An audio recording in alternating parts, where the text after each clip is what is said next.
mungkin jaminan atau yang menyebabkan amannya kita dari kekufuran dan amannya kita dari kekalahan justru kajian ilmu ini. Karena orang-orang yang mengkaji ilmu, Allah yang akan mendukungnya dan membelanya. Kalau Allah yang membelanya tidak akan terkalahkan. Bukan seperti mereka bilang, bersatu tak bisa dikalahkan. Kalau bersatunya Ahlussunnah dan Ahlul Bid'ah pasti akan kalah. Iya tuh. Jadi bukan persatuan yang menyebabkan tidak terkalahkan. Yang menyebabkan tidak terkalahkan bukan karena banyaknya pengikut dan bersatu semuanya, bukan itu. Yang menyebabkan kemenangan adalah berjalannya mereka di atas siratal mustaqim. Yang menyebabkan mereka menang adalah keimanan yang ada pada mereka benar. Tauhid yang ada pada mereka bersih dari syirik.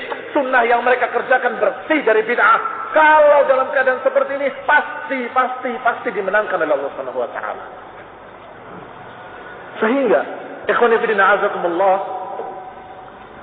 penulis mengatakan, ini tidak sekedar menjelaskan judulnya tadi itu yang kalian sudah sama-sama paham, tapi ini sebagai nasihat, sebagai kalimat untuk mengingatkan mereka-mereka yang tidak puas dengan kajian kitab dan sunnah.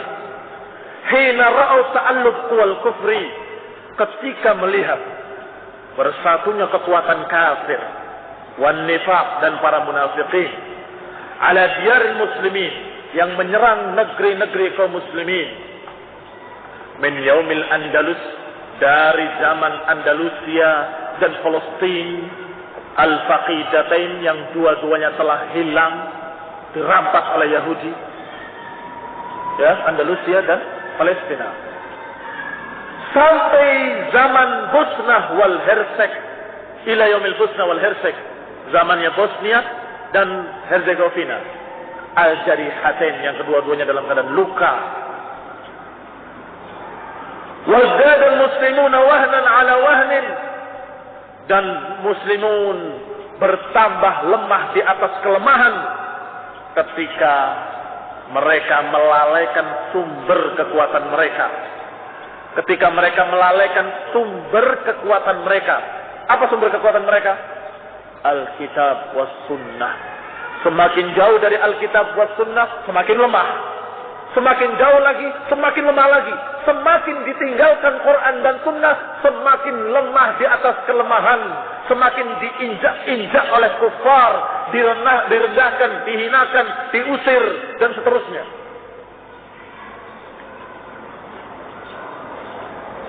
Inilah yang menyebabkan kita tulis prinsip ini untuk mengingatkan mereka. Kenapa kau tidak puas dengan kajian kitab was sunnah? Alasannya mereka dibantai, Muslim di Palestina dibunuh setiap hari. Di sana dibantai, di sini dibantai. Kamu kerjanya ngaji, baca Quran, ngaji, baca tafsir, hadis. Lihat itu kaum muslimin, bangkitlah, bela mereka. Seakan-akan kalau membela mereka berarti tidak perlu ngaji, dan kalau ngaji kitab dan sunnah berarti tidak membela mereka. Seakan-akan begitu. Seakan-akan dipisahkan dengan mereka. Sehingga dicela terus. Orang dalam keadaan berjuang mati-matian, kamu masih kerjaannya haddatsana. Bicaranya hadis. Bicaranya syirik, bid'ah. Padahal justru itu sumber kekuatan. Wahanu 'ala Allahi hina sa'a dhannihim bihima, dan mereka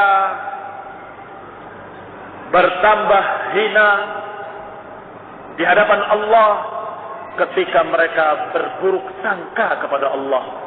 Berburuk sangka dengan kedua ilmu tadi, Quran dan Sunnah. Apa buruk sangkanya?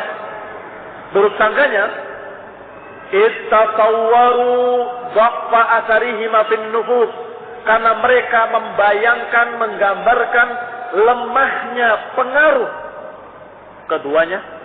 Apa keduanya? Quran dan Sunnah.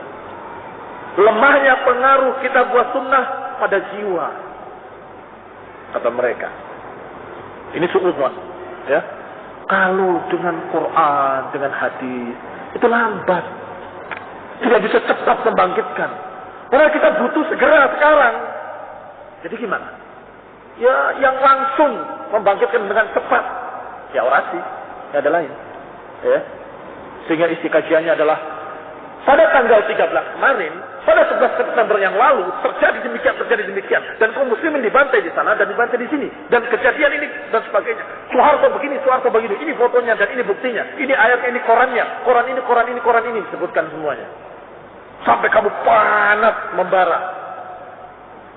Hancurkan saja, bubar saja, gulingkan saja, wah ribet begitu. Pembicara gembira, ini yang lihat cepat kan, bangkitkan. Tapi kalau ngaji, sesungguhnya orang kafir itu memiliki penyimpangan-penyimpangan. 1, 2, qala Allah Ta'ala, qala dalam hadis, dan mereka itu demikian keadaannya, sebagaimana dalam riwayat ini dan riwayat ini. Dalam menghadapi mereka harus begini, ini hadisnya. Malas. Ya? Padahal justru dengan ilmu itu amalan menjadi benar, karena dibimbing dengan ilmu. Tapi kalau dibakar semangat saja tanpa dikasih ilmu, maka akan rusak. Amalnya akan keliru, sesat dan salah jalan. Juga mereka menganggap wa anna da'watal masjid qasiratun an ba'sil ummah illa bibut'in, dan bahwasanya dakwah di masjid-masjid itu qasirah an ba'sil ummah, tidak mampu untuk membangkitkan umat. Illa bibut'in, kecuali dengan lambat sekali. La yukafi'un nashat ar-rahib al-mutanawwi' al-wasail, tidak cukup mengimbangi kegiatan-kegiatan yang dahsyat, yang bermacam-macam, cara-cara yang bermacam-macam yang dilakukan oleh orang-orang kafir dari kalangan syuyu'iyun wal yahud wal nasara. Enggak bisa mengimbangi mereka. Mereka memiliki segala makar, berbagai macam cara, berbagai macam kegiatan yang dahsyat yang mereka arahkan kepada kita. Kita malah menghadapinya dengan ngaji. Tidak bisa menyaingi mereka, katanya. Ini su'udwan bihima, berburuk sangka dengan Quran dan Sunnah. Hadhihi da'wah in kana fiha haqqun fayakfi ashabuha isman an sarafu wujuhan nash'i 'anil 'uqufi 'alal wahyaini hifdhan wa ta'alluman wa ta'lima. Anggapan ini, walaupun padanya ada kebenaran sedikit, di mana ada kebenarannya? Lambat memang. Ya, betul. Memang lambat. Tidak segera, tidak cepat, tidak instan. Ya.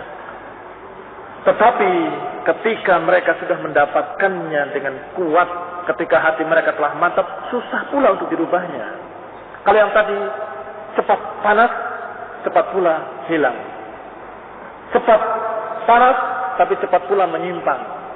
Tapi kalau dengan ilmu, mereka dalam keadaan semangat dengan ilmu, sehingga berbagai macam syubhat dilawan. Tidak, karena Allah mengatakan begini. Tidak bisa, karena hadis bilang begini, riwayatnya ini, hadisnya ini, pemahaman para salaf demikian. Jelas.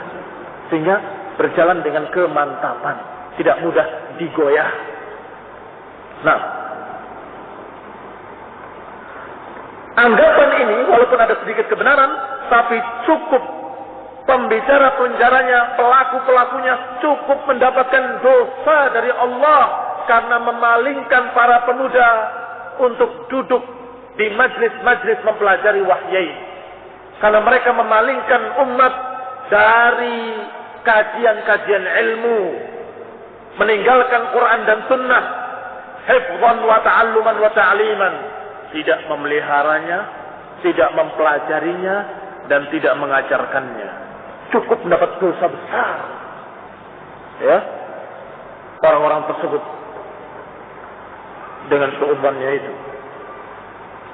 Wala in habasu anfusahum li ta'limin nasi dinahum, kalaupun mereka menahan diri-diri mereka untuk mengajarkan manusia agamanya, maka lihat, qallama yanza'una bi ayatin aw hadis illa tabarruk.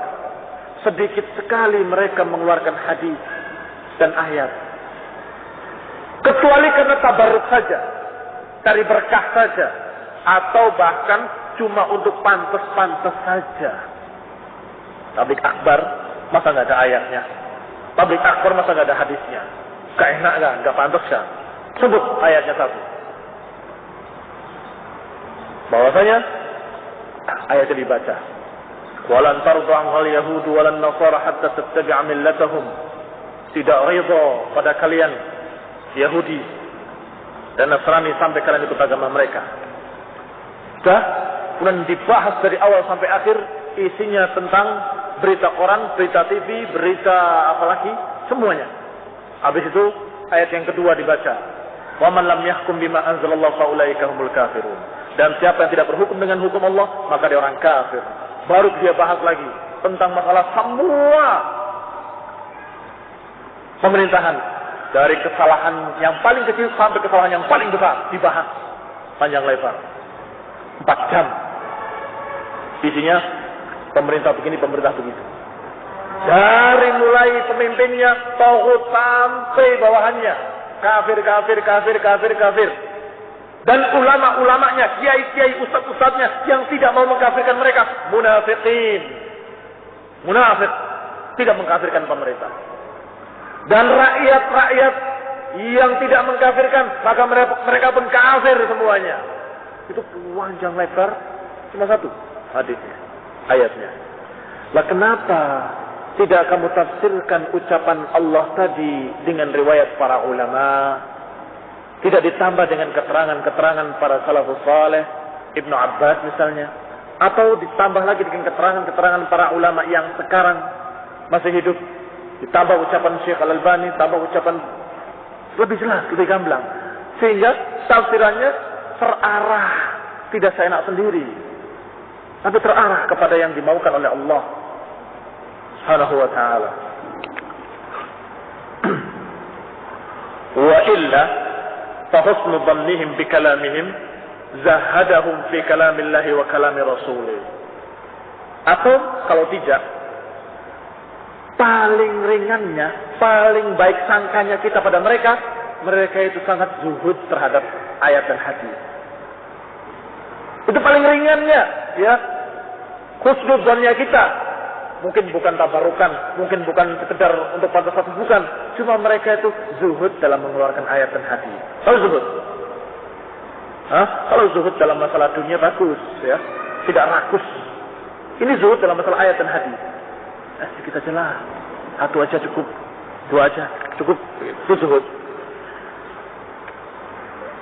Thumma wallahi, inna ahadahum la yajid fi unshudatin minal khushu' ma yafqiduhu ma'a kalam rabbil arbab. Kemudian demi Allah, sesungguhnya salah seorang mereka bisa mendapati dalam satu unsyudah, bisa mendapati kekhusyuan yang dia tidak dapatkan bersama ucapan Rabbul Alamin, ucapan Rabbul Arbab, ucapan Allah Subhanahu wa ta'ala. Khusyuk mendengarkan unsyudah, an-nasyid, ya, nyanyian-nyanyian mereka itu bisa khusyuk. Yang kalau mendengarkan Quran aja gak gitu. Coba lihat dalam acara bid'ah mereka, Palestine Day, ya, mereka bikin Palestine Day. Itu yang dikatakan oleh Syekh tadi, untuk menyaingi. Mereka punya Valentine, kita punya Palestine Day. Harus kita berperang melawan mereka. Dianggapnya ini berjihad. Bikin acara renungan, yang dimatikan lampunya, yang dinyalakan lilin, yang diceritakan berbagai macam pembantaian di Palestina, dan kemudian dinyanyikan nasyid-nasyid, dan mereka menangis semua. Hadza sangat mirip dengan acara stima' yang telah dibantah oleh Ibnu Taimiyah dulu. Ibnu Taimiyah membantah Sufi yang membuat acara-acara stima'. Apa acara stima'? Setelah Isya, mereka berkumpul. Mereka mendengarkan satu orang membacakan syair-syair. Syairnya berisi tentang sejarah hidup Rasulullah SAW. Terus mereka tahajud bareng. Habis tahajud bareng, malamnya dilakukan lagi, dinyanyikan lagi syair-syair tadi yang sangat menyayat hati. Karena ucapannya ucapan syair, kalian tahu sendiri bagaimana menyentuh hatinya menurut mereka, ya. Dikisahkan bagaimana perkara-perkara yang menyedihkan tentang akhirat dan sebagainya sehingga mereka menangis semuanya. Tujuan utamanya nangis. Kalau belum nangis belum berhasil. Sampai nangis semua, selesai. Secara sepintas sekilas, bagus kan? Bagus kan? Mengingatkan manusia pada Rasulnya. Tapi Imam Ahmad ketika diberitahu acara-acara seperti itu, coba aku mau tahu. Karena mau menghukum itu kan lihat dulu. Kayak apa sih? Baik, kalau gitu tempatkan aku di rumahmu, disembunyikan di tempat yang tersembunyi. Aku mau lihat apa kegiatan mereka. Maka ditaruh imam di atas tingkat 2, diparah, sembunyikan. Kemudian berdatanglah setelah Isya tokoh-tokoh sufi berkumpul dan kemudian membuat acara simaan tadi. Sampai tengah malam bertambah dahsyat karena mereka dengan suara yang merdu dinyanyikan dan dengan bahasa Arab yang isinya adalah perkara-perkara sejarah Nabi ataupun pujian terhadap Nabi, tapi pujiannya banyak bid'ah-bid'ahnya ya. Seperti berjanji kalian itu. Oh, berjanji mereka, bukan kalian. Nah, seperti itu. Itu setelah selesai subuh, dekat subuh bubar mereka. Didatangi imam, di atas sedang menangis bercucuran air mata. Ikut nangis, terbawa. Bikinnya ikut nangis berarti setuju. Bagaimana imam? Dalam keadaan nangis, dia mengatakan, saya berpendapat kamu untuk tinggalkan yang seperti ini. Jadi walaupun dalam perkara dia bisa membuat nangis, tapi kalau dalam bid'ah, tinggalkan acara bid'ah seperti itu. Jadi Allah kembali kepada ayat ini, kepada ucapan penulis yang mengatakan bahwasanya ada sebagian orang yang lebih khusyuk ketika mendengarkan anasyid daripada mendengarkan Al-Quran. Sudah mulai terbalik, ya. Walau kanat khaira kanat mahsyurah ala kullun lahu awwab. Kalau saja ada burung-burung di sana, maka burung-burung akan tenang hinggap di tempatnya masing-masing karena sedang khusyuknya mendengarkan anasyid, ya. Aina humul ladzina yu'allimuna al-Qur'an bi tafsirih al-athari? Mana mereka yang mempelajari Al-Qur'an dengan tafsir athari? Dengan tafsir yang dari riwayat-riwayat. Athari artinya riwayat dari asar-asar. Aina humul ladzina ahya tariqat as-salaf fi tasmi' al-hadits? Mana mereka yang menghidupkan cara-cara salaf dalam memperdengarkan hadis? Sampaikan hadis. Wattaqlid min kalam al-bashari, dan mempersedikit ucapan manusia. Mana mereka itu? Isinya dari awal sampai akhir semuanya ucapan manusia. Zuhud dalam hadis dan ayat. Ala ta'lamuna anna al-kuffar la yaqdiruna 'alaykum ma dumtum tatluna al-wahyain? Tidakkah kalian ketahui bahwa orang-orang kafir tidak akan mampu mengalahkan kalian selama kalian membaca dua wahyu tersebut? Dalilnya ucapan Allah Subhanahu wa taala, "A'udzu billahi minasy syaithanir rajim. Ya ayyuhalladzina amanu in tuti'u fariqan minal ladzina utul kitaba yaruddukum ba'da imanikum kafirin. وكيف تكفرون وأنتم تتلى عليكم آيات الله وفيكم رسوله ومن يعتصم بالله فقد هدي إلى صراط مستقيم."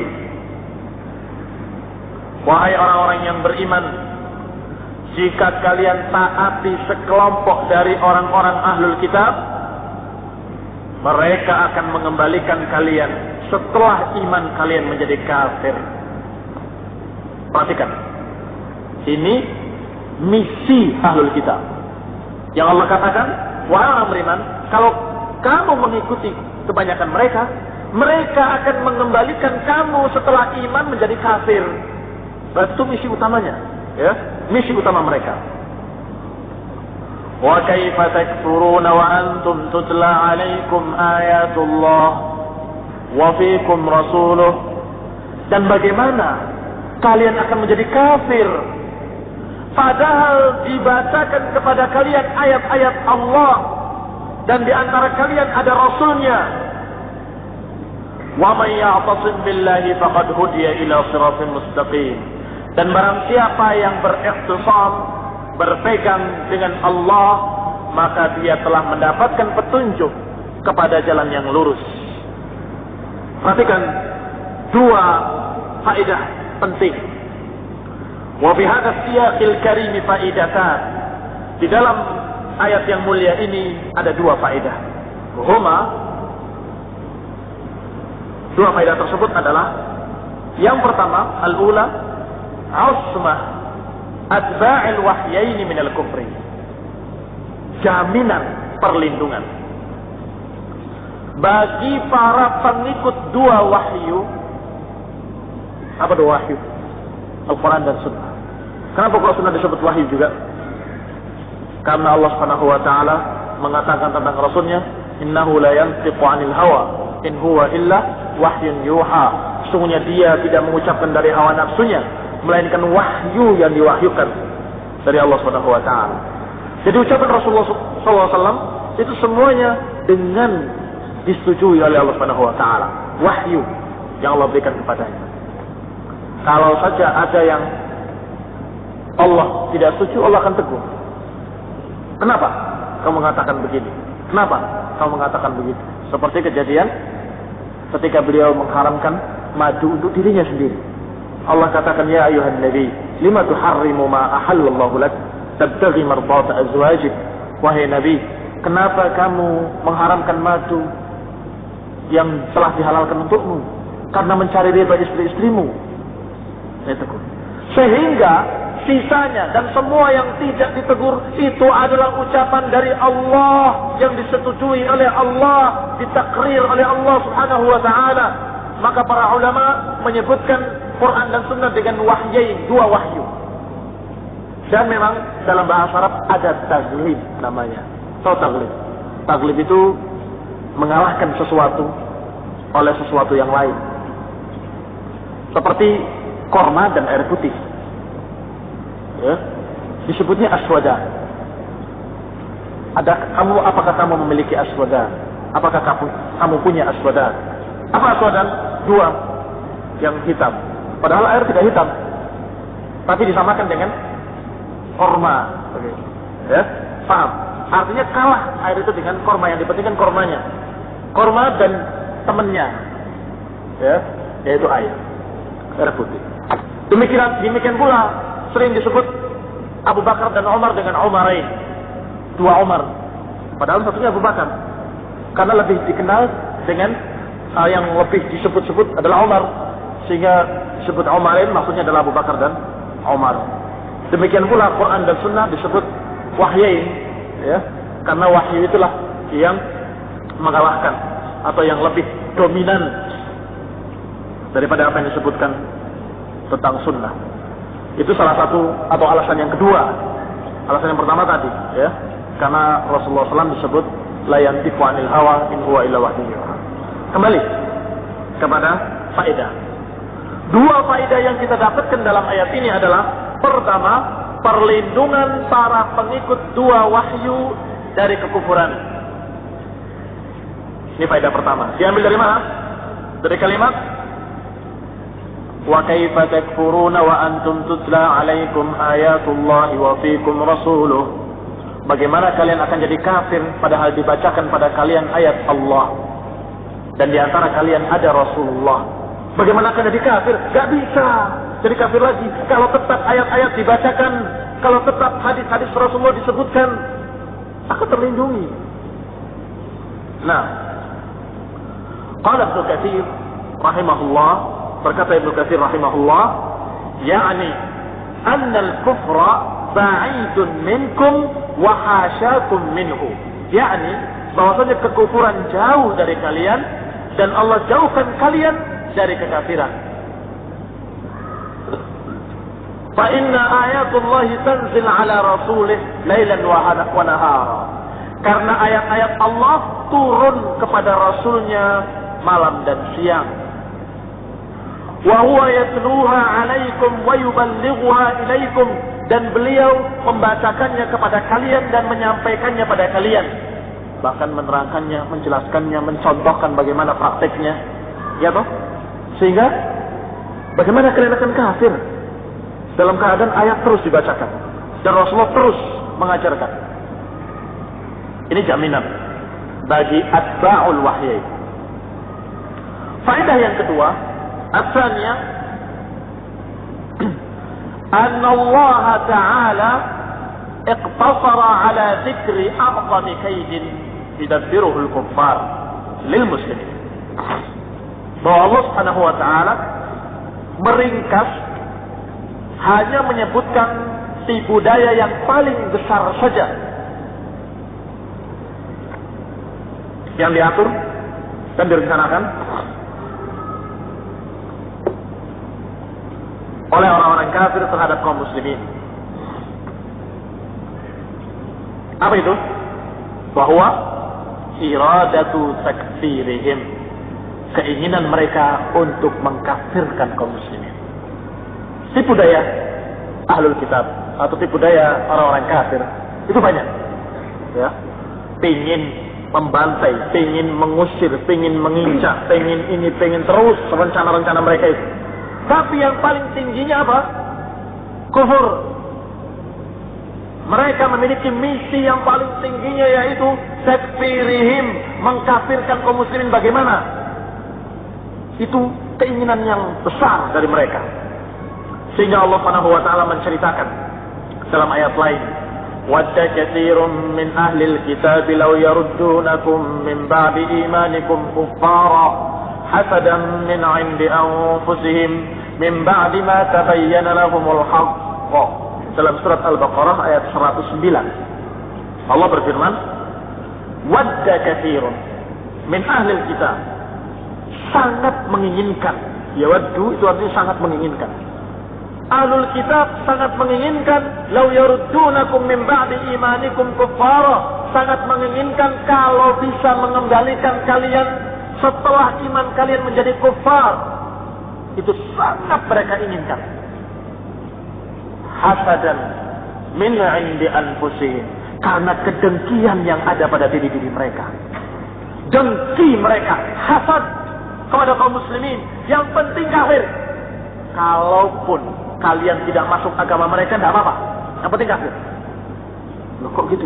Kenapa? Karena dengki, hasad. Apalagi ahlul kitab dari kalangan Yahudi. Mereka tahu bahwa kalian itu alal haq. Mereka tahu bahwa Al-Quran itu hak. Mereka tahu bahwa Rasulullah itu hak. Mereka tahu. Tapi mereka sangat dengki, iri. Kenapa Nabi yang diutus bukan dari kalangan mereka? Kenapa Nabi yang diutus tidak dari kalangan Yahudi? Kenapa Quran diturunkan tidak kepada mereka? Itu yang membuat mereka iri dan dengki. Sehingga mereka misi utamanya bagaimana orang Islam ini jadi kafir. Bagaimana orang-orang beriman ini kafir lagi. Kalaupun tidak jadi agama Yahudi, tidak apa-apa.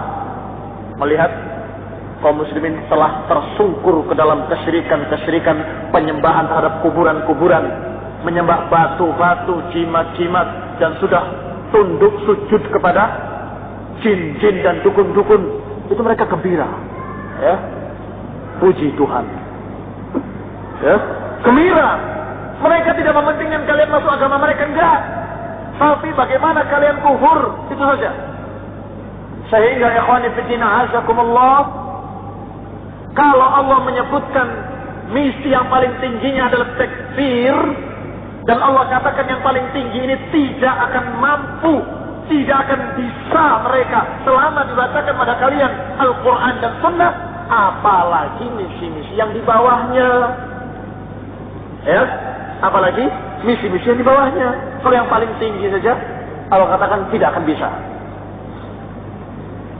Disebutkan di sini. Faka'annallaha yaqul, seakan-akan Allah berfirman, mahma kana makruhumul kibar, walaupun tipu daya mereka sangat besar, alladzi tazulu minhul jibal, yang bisa menggeser gunung karena besarnya, seperti ucapan Allah, wa in kana makruhum litazula minhul jibal, kalaupun makar mereka bisa menggeserkan gunung, walaupun sebesar itu makar mereka, fa inna imanakum la yazulu, tapi iman kalian tidak akan bisa digeser, tidak akan bisa disimpangkan, iman kalian tidak akan bisa digeser, ma aqamtum ala tilawatil wahyi kitaban wa sunnatan, selama kalian tetap mendirikan, menegakkan kajian terhadap wahyu, apakah kitab ataupun sunnah. Seakan-akan Allah mengatakan begitu dengan ayat tadi, dengan ucapan wa kaifa takfuruna wa antum tutla alaikum ayatullahi wa fikum rasuluh, bagaimana kalian akan kafir sedangkan ayat-ayat terus dibacakan pada kalian dan Rasulullah ada di tengah kalian. Seakan-akan Allah mengatakan, walaupun makar mereka dahsyat sedahsyat apapun, walaupun tinggi, besar, bahkan sangat besarnya sehingga bisa menggeser gunung, tapi iman kalian tidak akan bisa digeser oleh makar mereka selama kalian membaca wahyu dalam bentuk kitab Al-Quran atau dalam bentuk sunnah dari sunnah-sunnah Rasulullah sallallahu alaihi wa ala alihi wasallam. Walaysa hadza ghariban, dan ini tidak aneh bagi orang-orang yang meyakini dengan hatinya bahwasanya Allah telah menjadikan mu'inal hayati fil wahyi, bahwasanya Allah telah menjadikan pendukung kehidupan itu adalah wahyu, yaitu ayat Allah Subhanahu wa taala, ya ayyuhalladzina amanu istajibu lillahi walir rasuli idza da'akum lima yuhyikum. Wahai orang-orang yang beriman, sambutlah ajakan Allah dan Rasulnya jika dia mengajak kalian kepada apa-apa yang menghidupkan kalian. Tentunya ya, tidak aneh dikatakan orang ini susah dikafirkan selama baca Quran dan Sunnah. Ya jelas. Karena apa? Karena dengan wahyu, dengan kitab wa sunnah, mereka akan menjadi hidup yang benar-benar hidup. Karena ada orang hidup tapi mati hatinya.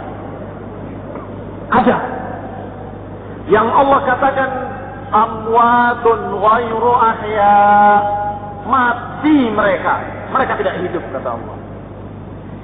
Mereka disebut oleh Allah amwat, bangkai-bangkai berjalan, orang-orang mati. Karena hatinya mati, maka mereka tidak hidup sama sekali. Sesungguhnya yang hidup itu yang mengerti mana hak, mana batil, yang mengerti mana baik, mana jelek, dan dikerjakan kebaikan-kebaikan, al-haq, dan kemudian ditinggalkan yang jelek-jelek dan al-batil. Itu namanya hidup.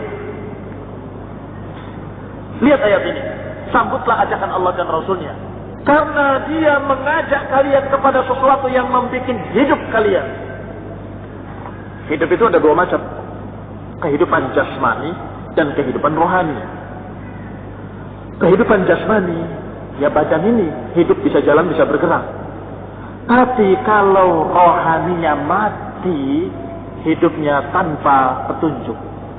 Karena rohaninya mati, maka dia seperti orang gila, berbicara tanpa ilmu, mendengar tanpa ilmu, berjalan tanpa ilmu, bergerak tanpa ilmu. Seperti orang gila. Perbuatan-perbuatannya tidak terbimbing oleh ilmu. Ya. Tidak diatur oleh hatinya, tidak diatur oleh pikirannya, jalan sendiri. Ini orang gila. Kalau hidup rohaninya, maka dirinya orang waras. Dia tidak mungkin akan memasukkan dirinya kepada api. Tidak mungkin akan memasukkan dirinya kepada kecelakaan. Tidak mungkin memasukkan dirinya kepada sesuatu yang akan menyengsarakan dirinya di dunia dan di akhirat. Sehat kan? Hidup hatinya. Lebih hidup lagi kalau dia mengerti bahwa jalan Islam inilah jalan yang menyelamatkan dirinya di dunia dan di akhirat.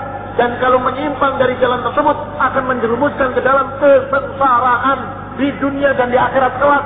Akan masuk ke dalam api neraka jahanam yang membakar dirinya sampai melepuhkan kulitnya. Dan kalau nadijat juluduhum badalnaha juludan ghairaha, dan kalau sudah matang kulitnya, Allah ganti dengan kulit yang baru, liyazuqal azab, untuk merasakan azab. Mengerti, kalau saya menyimpang, saya akan seperti itu. Maka dia akan hindari penyimpangan itu. Ini sehat, hidup hatinya. Maka orang yang menjerumuskan dirinya ke dalam neraka dan menolak tawaran surga adalah orang gila. Tidak waras, tidak sehat pikirannya. Dia menjerumuskan dirinya dalam neraka dan ditawarkan surga, ditolak. Tidak mau saya masuk surga. Maka ikhwani fillah azakumullah, kalau ada dua kehidupan jasmani dan rohani, mana yang lebih utama dari dua kehidupan ini? Mana yang lebih utama? Mana yang lebih dipentingkan? Dua-duanya butuh makan, dua-duanya butuh gizi. Badan supaya tumbuh hidup dengan sehat diberi gizi, makanan-makanan yang bergizi. Rohani juga begitu. Untuk sehat diberi ilmu, gizinya. Sebagaimana kata Ibnu Qayyim rahimahullah, semakin sehat, semakin cerdas, semakin bijaksana, semakin lurus cara berpikirnya. Karena diberi ilmu terus. Mana yang lebih utama? Badan sehat tapi pikiran kacau? Atau kamu dalam keadaan kurus tapi kamu dalam berpikir dengan benar, dengan bimbingan Quran dan Sunnah? Mana yang lebih utama? Disebut di sini oleh penulis, wa aqbamul hayataini hayatul qalbi. Dan yang paling besar, yang paling agung dari dua kehidupan tersebut adalah kehidupan hati. Wa ahyan nas atba'uhum lil wahyi. Dan yang paling hidup di antara manusia adalah yang paling mengikut terhadap wahyu. Wa huwa amanuhum minadh-dhalal. Dan dia yang paling aman dari kesesatan. Jadi, yang paling hidup siapa? Yang paling hidup hatinya adalah yang paling ngikut terhadap wahyu. Yang paling ittiba terhadap wahyu kitaban wa sunnatan. Dan yang paling mengikut kitab dan sunnah adalah yang paling aman. Amanuhum minadh-dhalal. Yang paling aman dari kesesatan adalah yang paling ngikut kitab dan sunnah. Wa bihadza yadqu fahmuka biqauli Rasul sallallahu alaihi wasallam, taraktu fikum syai'aini lan tadillu ba'dahum. Dengan ini semakin jeli pemahamanmu ketika mendengarkan ucapan Rasulullah sallallahu alaihi wasallam, aku tinggalkan pada kalian dua perkara. Lan tadillu ba'dahuma. Kalian tidak akan tersesat setelah keduanya. Kitabullah wa sunnati. Bisa paham sekarang kan? Semakin jelas pemahaman kita terhadap hadis ini.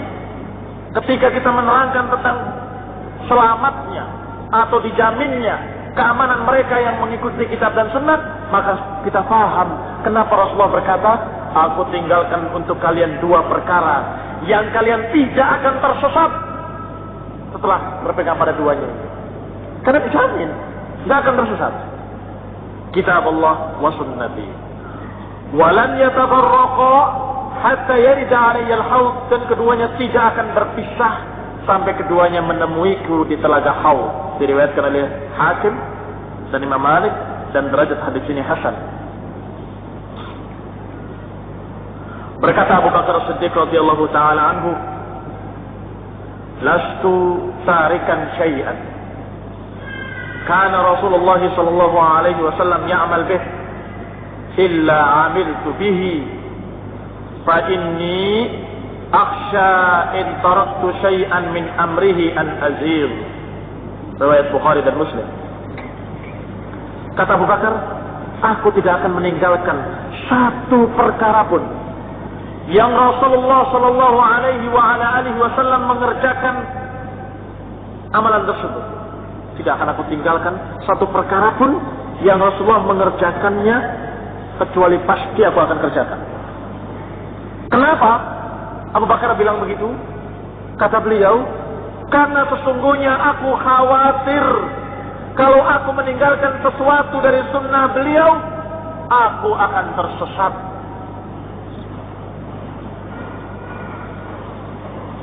Jelaskan bahwasanya simamul aman, kendali keamanan atau perlindungan keamanan adalah dengan berpegang pada sunnah.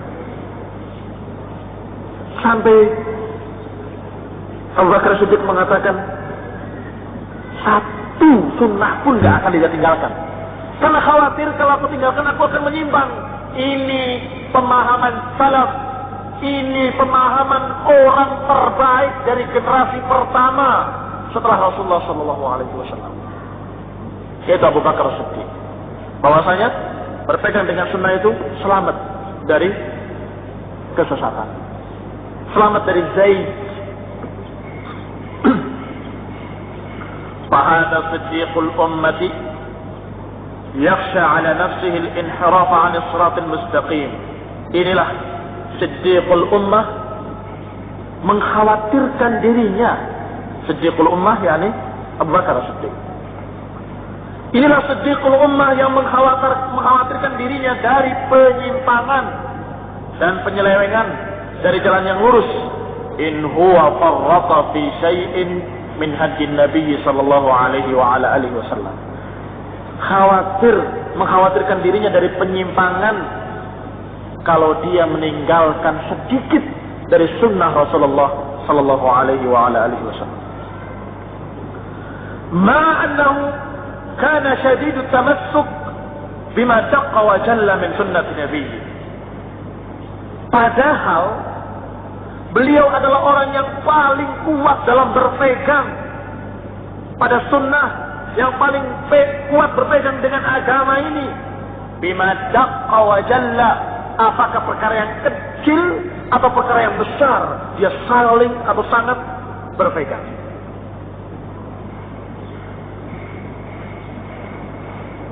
Artinya, kalian kenal siapa Abu Bakar As-Siddiq? Orang yang terbaik setelah Rasulullah SAW. Orang yang paling berpegang dengan sunnah. Orang yang paling beriman, yang dikatakan imannya itu kalau ditimbang dengan imannya umat ini masih berat timbangan imannya Abu Bakar. Tapi toh masih mengkhawatirkan dirinya dari kesesatan kalau meninggalkan satu saja dari sunnah. Lah kita, apakah sama imannya dengan Abu Bakar? Jauh di bawahnya beliau. Di bawah beliau, di bawah tabi'in, di bawah tabi'in, di bawah para ulama, di bawah para ulama, dan di bawahnya lagi. Sudah, itu tingkatan iman. Sekarang sunnah yang kita tinggalkan. Berapa sunnah yang kita tinggalkan? Kok nggak takut? Kok nggak khawatir dari kesesatan? Katanya penulis, berheran-heran dengan ahlul bid'ah. Kok mereka nggak takut dari kesesatan? Fakaifa farrata wa kaifa qarrat a'yunul mubtadi'ah wa ada'at juhunuhum. Bagaimana bisa tentram mata-matanya ahlul bid'ah? Bagaimana bisa tentram, bisa terpejam kelopak mata mereka dengan tenang? Padahal mereka dalam keadaan meninggalkan sunnah dan menggantinya dengan bid'ah. Kok bisa benar? Padahal Abu Bakar khawatir, takut tersesat kalau meninggalkan satu saja dari sunnah yang dikerjakan oleh Rasulullah Sallallahu Alaihi Wasallam. Kok ini bisa benar? Padahal yang ditinggalkan bukan satu, bukan dua, banyak. Ya bukan perkara-perkara yang bersifat yang kecil, tapi perkara yang besar. perkara-perkara prinsip.